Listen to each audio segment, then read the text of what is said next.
Assalamualaikum warahmatullahi wabarakatuh. Ketemu lagi dengan Ibu Rani dengan materi larutan asam dan basa.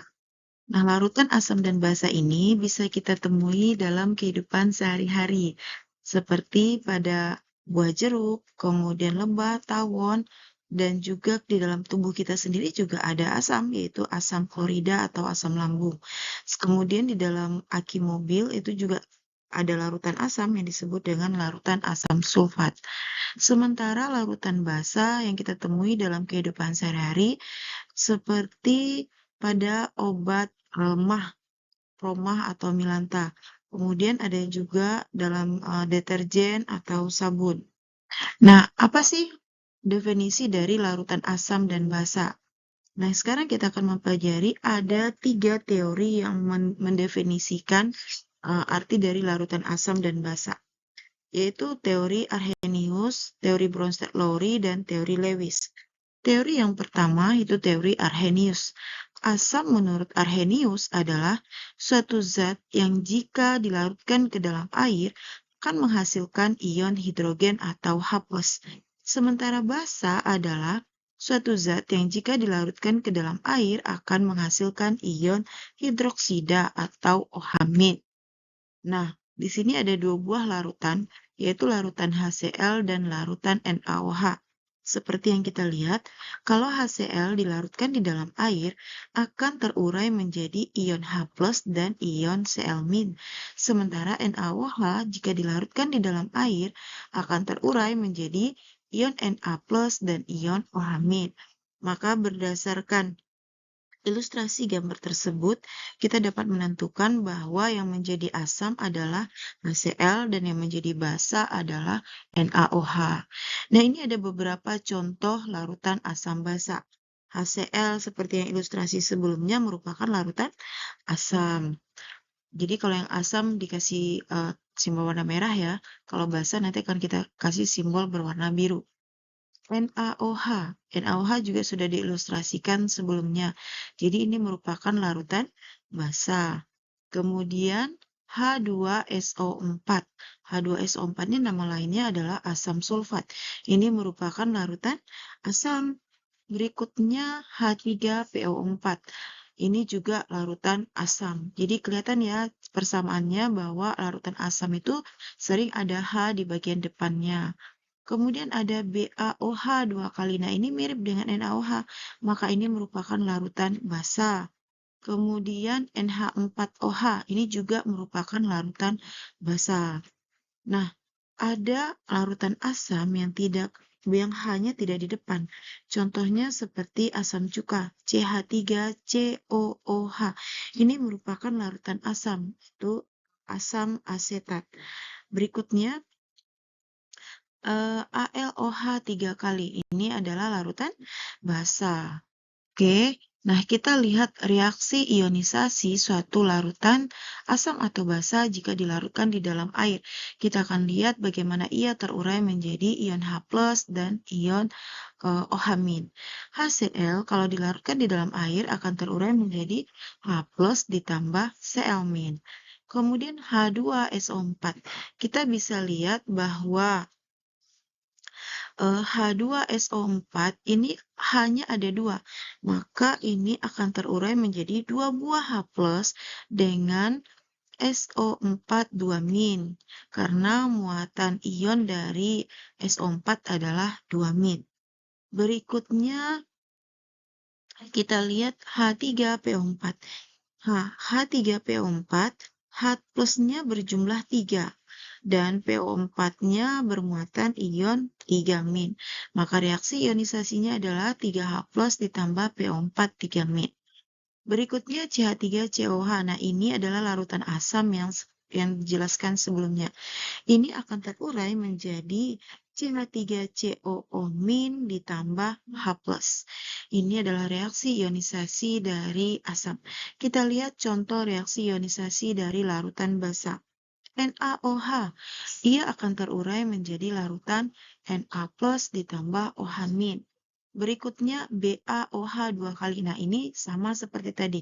Jumlah OH-nya ada 2 buah. Maka OH-nya menjadi 2 OH- dan BA-nya bermuatan 2 positif. Kenapa BA 2 positif? Karena BA ini adalah unsur di golongan 2A. Udah pasti muatan ionnya ada atau bilangan oksidasinya adalah 2+. Untuk menyesuaikan, maka OH- tadi menjadi 2 kali. Ingat ya, muatan min ini tidak berubah menjadi min 2, tapi jumlah OH-nya yang dikali 2. Berikutnya, ALOH 3 kali. Nah, ALOH 3 kali ini terurai menjadi Al3 positif ditambah 3 OH-. Karena jumlah muatan ion Al itu 3 positif, maka OH-nya ini dikalikan menjadi 3 kali untuk menyesuaikan dengan si Al.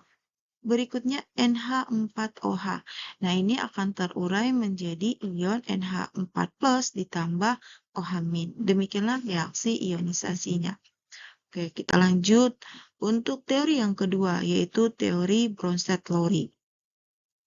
Teori Bronsted-Lowry mendefinisikan asam adalah zat yang dapat memberikan proton H+ pada zat lain atau disebut donor proton. Sementara basa adalah zat yang dapat menerima proton H+ dari zat lain yang disebut dengan akseptor proton. Jadi beda antara asam dan basa adalah selisih 1 H+ saja.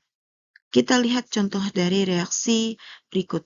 HClO4 ditambah NH2- menjadi ClO4 ditambah NH3. Nah, ini sering terjadi pada reaksi keseimbangan untuk teori Bronsted-Lowry tersebut. Kita lihat pasangan yang hanya memiliki selisih 1 H+. Di sini kita lihat ada HClO4- dengan HClO4 dengan ClO4-. Ada selisih 1 H+. Kemudian pasangan berikutnya adalah NH2- dengan NH3. Selisih 1 H+.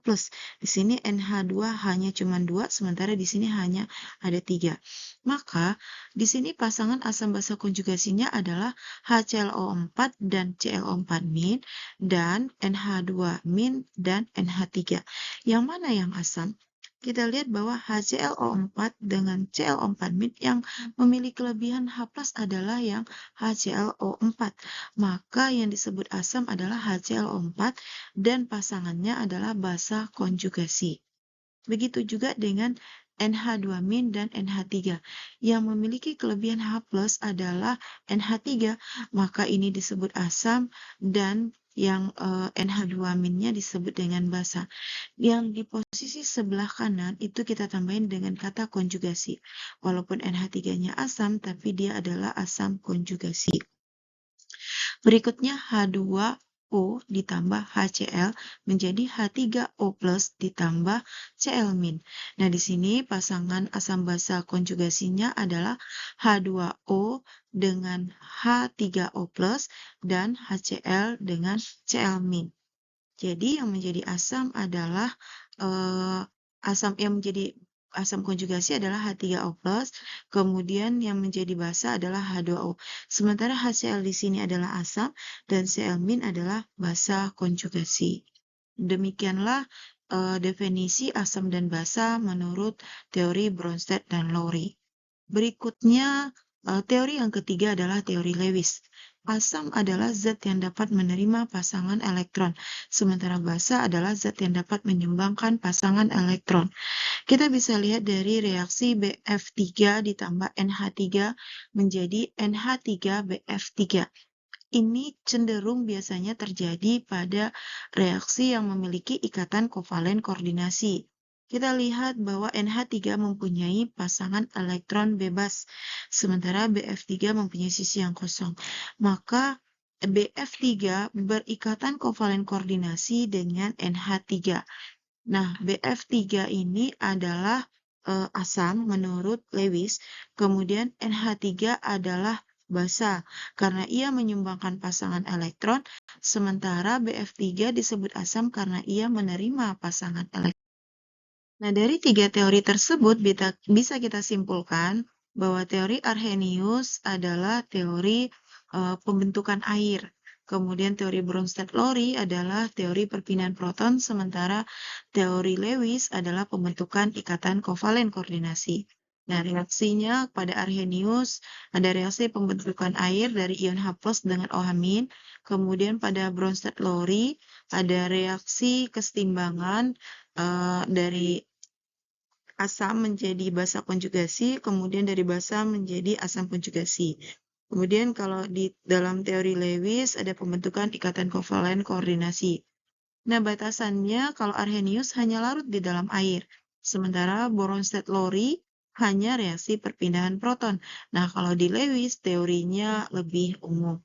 Demikianlah teori dari asam dan basa untuk materi hari ini. Terima kasih. Assalamualaikum warahmatullahi wabarakatuh.